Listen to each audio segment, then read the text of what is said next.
On the 10th day of Christmas, the retro nerd gave to me a really crazy dictator in a red suit. What is up, everybody? I'm the retro nerd, and welcome to the 10th day of 12 days of Street Fighter. And this time around, we are doing M.Bison.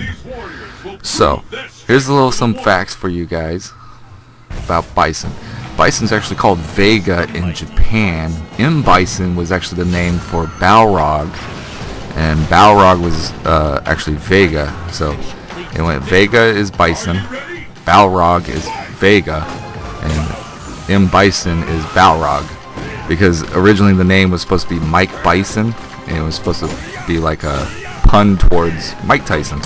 And well, fear of getting sued and all that shit, Capcom decided to switch around the names here in America and left them the same over in Japan, because they can't get sued in Japan because that was released in their home country, but they could get sued if it got released over in America. Bison's one of my favorite characters because not so much of I like to play as him, he's just always great as a villain. He's just such a good villain.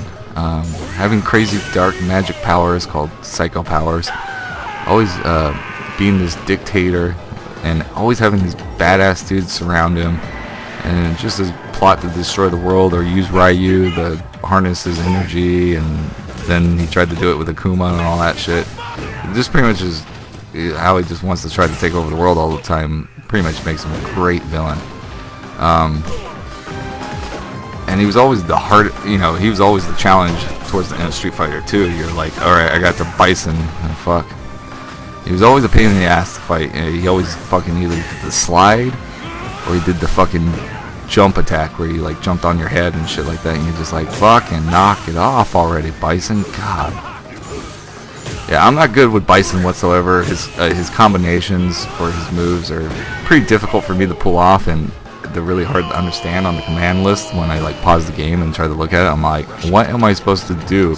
What do these lines mean for the joystick motions? I was like, I don't know what I'm doing. No wonder I play as the simple characters like Sakura, Ken, Ryu, Akuma. I mean, Akuma's hard, but I mean, his moves are doable. At least I can perform supers and shit as him. But yeah, I just like Bison in general for how evil he is, and he's always good for like having him as a villain in animes, the old TV show where he's like, yes, and shit like that. He's just always a good villain, and that's why I like Bison a lot. And his suit's fucking sweet as fuck too. I mean, who rocks shoulder pads like that? No one does. Bison's like the only guy that can rock shoulder pads and be that fucking cool.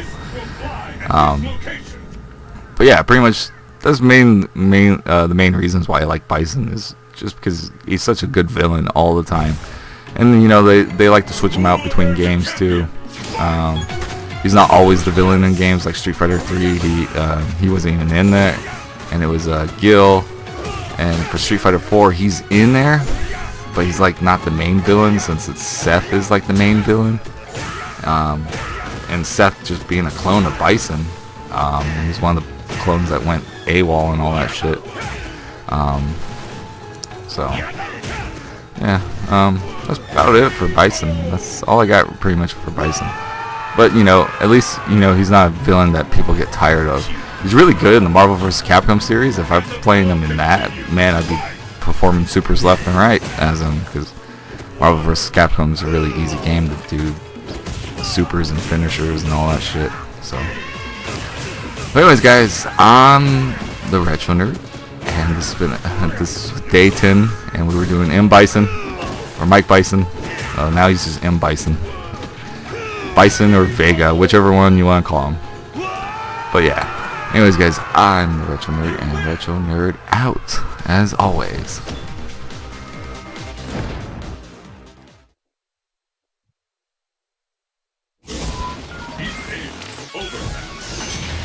Destination confirmed.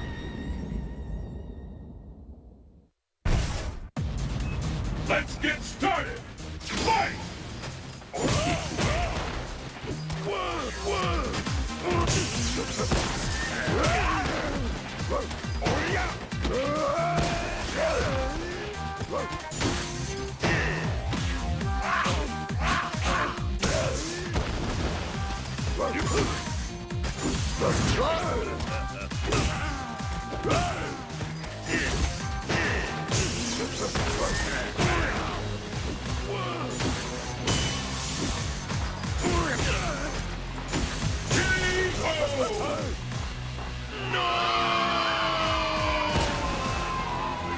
And the battle continues.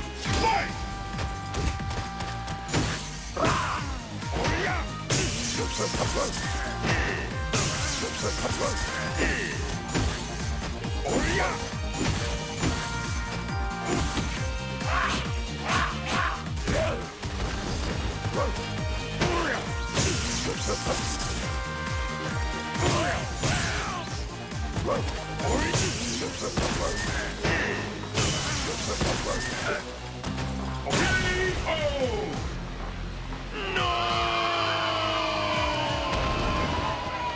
You lose!